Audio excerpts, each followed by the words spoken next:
One of the favourite ways of securing your area of code was to put in an instruction, and it was called a 51.1 or 51.1, whichever. You're either working in fast store or the main store. And what this actually said was jump back one place. And because the sequence control register was always one ahead, when the program hit this 51.1, it would jump back one. In fact, it would just go around in an internal loop. And this would be the means of trapping somebody else who decided that or they had put in a wrong instruction. Their software had run amok and virtually penetrated the area in which you were working. So this was a safeguard that we used quite a lot. We scattered them all over the place because we also had another thing that we used to clear the store for working locations by priming everything with a 0. This was okay, but you always got somebody, or once again, some part of the program run amok, and it would hit this clearing out procedure, and this would go raging right through the whole of the memory. So if you didn't take any precautions at all, you were suddenly, your program was sitting there beavering away, and bang, the whole thing ground to a halt. So to be called a 0 sprinkler was the worst possible thing you could ever say to some of our programmers. Most heinous crime, and if you were in the military, you would be had up in front of a court-martial. And believe me, when this did happen, you were extremely embarrassed. And of course, our guys, knowing the way their minds worked, they never let you off the hook. So it was the story for the next week that you were the 0 sprinkler of the week. I was very fortunate because I became good friends with the chief engineer of the unit in which I was working, and gradually through time we began to share different aspects of computing, and in particular on this machine. And this machine actually had an engineer's panel, which was a very small panel consisting, once again, just a series of lights. And he explained to me, or showed me how to read the engineer's panel, which was very interesting because when we were having to work late, it didn't necessarily follow that there was an engineer around who could do some panel interpretation for us. So gradually I became an expert on reading this particular panel.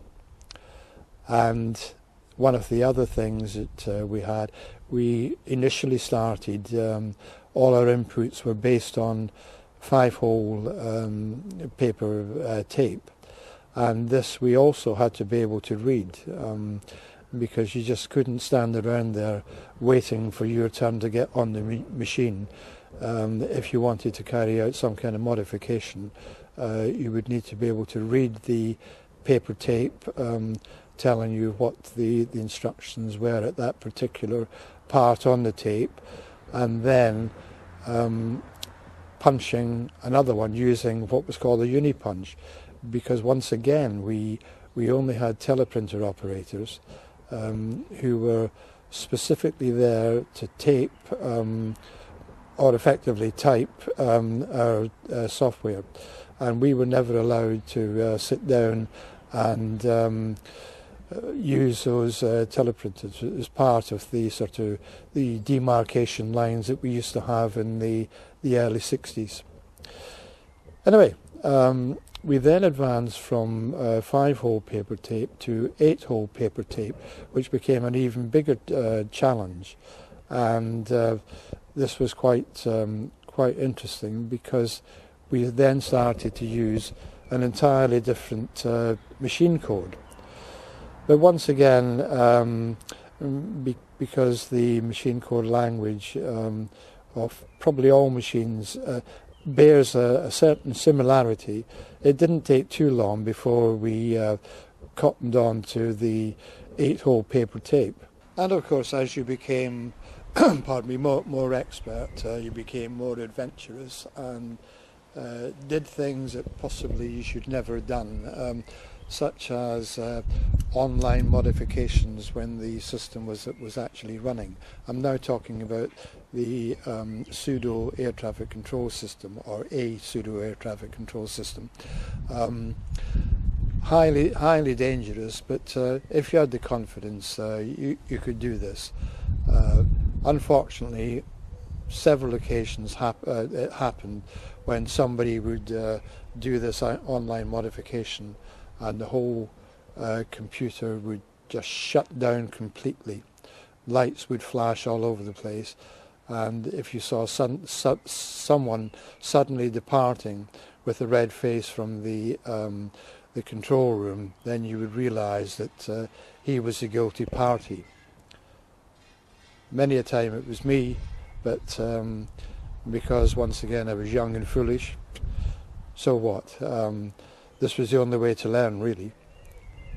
And because, as I said earlier, we had a very limited amount of storage in which to work, one of the things that we had to use, or had to employ quite a lot, was collating, bit manipulation.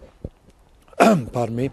And this was quite intriguing because you would set up a computer word in terms of a format or a template to represent certain aspects of data required for air traffic control. The root structures were known as amber 1, red 1, green 1, blue 27. So therefore you would perhaps allocate 4 or 5 bits to represent a particular airway. So therefore we were packing groups of data into a word, so that when you actually recalled the words, you had to shift left 6 places, or you had to shift right 2 places, and then you masked the result, and then whatever dropped through, that was the particular check that you carried out. It was quite a clever way of utilizing space, and as a net result, because we were always conscious of storage, when people nowadays, when you're talking about 128 or 512 gigabytes, it's absolutely incredible. And of course you had to be so disciplined, because every bit actually counted. It was most important that you were totally economic in using the word to contain as much information as possible.